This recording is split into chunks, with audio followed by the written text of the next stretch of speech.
Now, Red Dead Online might not be a game that still receives lots of content updates. Well, it's not a game that still receives lots of content updates, but there is content that's there. And if you are a beginner in Red Dead Online, there is a decent amount of content that you can get stuck into. And in this video, we'll be going over not every single bit of content, but the best and the most fun content in Red Dead Online. So maybe you're someone that's returning to the game after a while, or maybe you've not played the game for a while and you're thinking about getting back into it, but you're not sure what to play in the game. Well, I'm going to go over the most fun parts of the game. Maybe you're a beginner and you find the game a bit boring. Well, I'll hopefully give you something somewhat exciting to play, as we'll be looking at the most interesting, most exciting, and the best content in my opinion in the game. But of course, opinions may differ. You might think that some other content that I don't mention is the best content in Red Dead Online, and I would love to hear your thoughts on this down in the comments below. But just before we do get into it all, I want to talk about today's sponsor, Instant Gaming. Now, Instant Gaming is a fantastic website where you can get games just like Red Dead Redemption 2 at insanely cheap prices across all platforms. You can also get gift cards for PlayStation, Xbox, Nintendo, etc. for yourself or even for a friend. You can basically just save yourself loads and loads of money on games, gift cards, and anything gaming related really. So be sure to use Instant Gaming the next time you want to pick up a game or gift card for yourself or a friend. And in fact, I'm actually running a giveaway through Instant Gaming at the moment by using the link in the description. If you do purchase anything with that link before the end of 2023, then you will be entered into a giveaway to possibly win an Instant Gaming gift card for completely free. So be sure to just buy anything, no matter the value, on Instant Gaming using the link in the description below before the end of 2023, and you'll be entered into that giveaway automatically.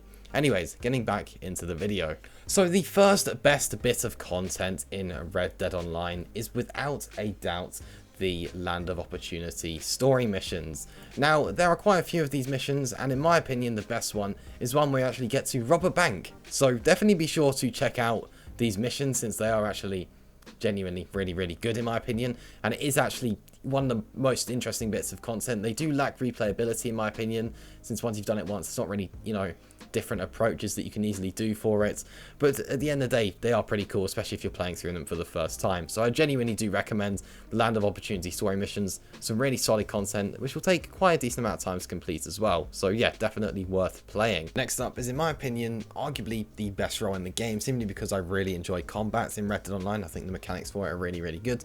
So you've guessed it, the Bounty Hunter role. I think overall, it's a really good role. There's lots of content. Of course, it's the one with the most levels, since you can get the prestigious Bounty Hunter role to make it 30 ranks instead of the usual 20 for every other role.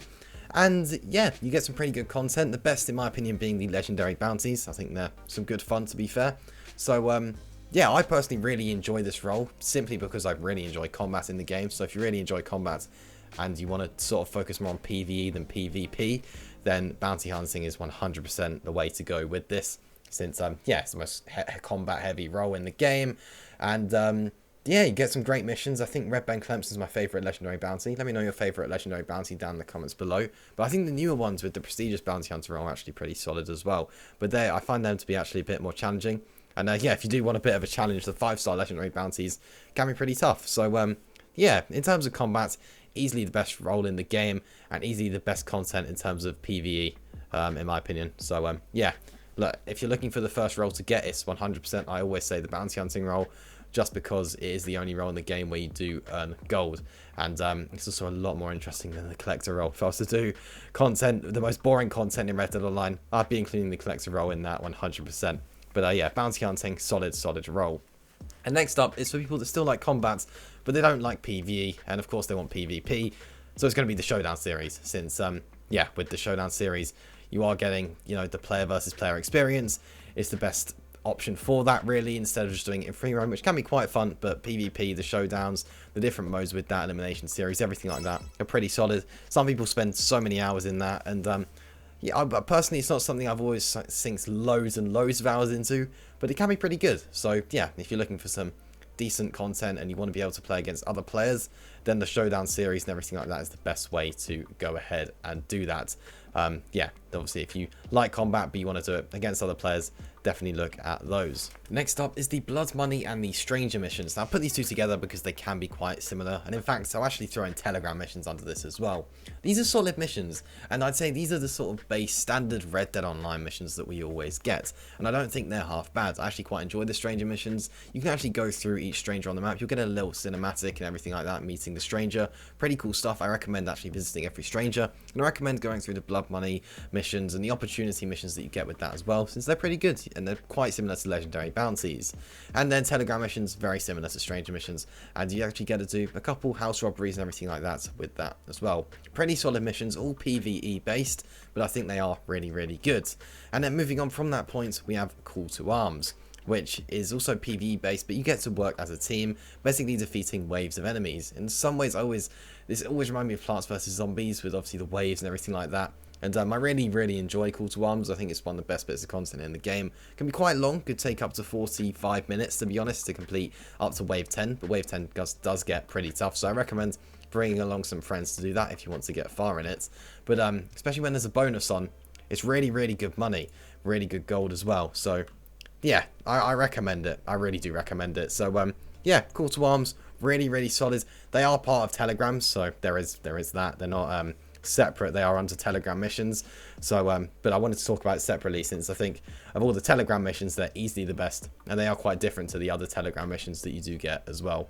But yeah, and I think generally speaking, that's quite a popular bit of content that I see people playing. It's one of the newest bits as well. Well, not new, since, you know, not had anything for ages, but yeah, really, really solid. So I recommend them, especially if you are newer to the game. You might find them a bit challenging if you are new, but I recommend getting stuck into that at some point. And then finally for me, now this isn't necessarily a popular one, but I really like the trader role and hunting in general. So generally, I think the hunting's a great mechanic and a great bit in Red Dead Redemption 2 as a whole, and in Red Dead Online. So the trader role for me has always been something I really enjoy.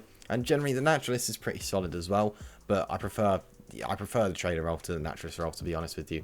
But all the roles are pretty solid, but the trader role and the bounty hunter role I really do enjoy. And yeah, I really enjoy the trader role. And there is one other role which for a while I used to consider my favourite, but these days I tend to prefer bounty hunter, and that was the moonshine role. Now this is because there's a lot you can do with it. First of all, you get a property, very, very solid, and then you also get to run your own business, really, really cool. And you also get some story missions with that, 6 I believe. So I really, really do like this role. And when this is actually at the time, it's probably the update I enjoyed the most, to be honest, the moonshine role. Other than it completely breaking the game at the time, it was really, really good. And yeah, that's the other role that I really, really enjoy. Bounty hunter, trader, moonshine, in my opinion, are the best roles in the game. And yeah, that does just about wrap it up for the best content in the game. Those are just personally, in my opinion, the best bits of the game, the best bits that you can play through. So if you're a beginner, a veteran looking to come back to the game, those are the things that I will personally play through as what I would consider the best content in Red Dead Online. And yeah, that does just about wrap up things here. On screen now, you are seeing a link to a different video. Hit the link on the screen if you are interested in watching that. I'll see you in the next one. Peace.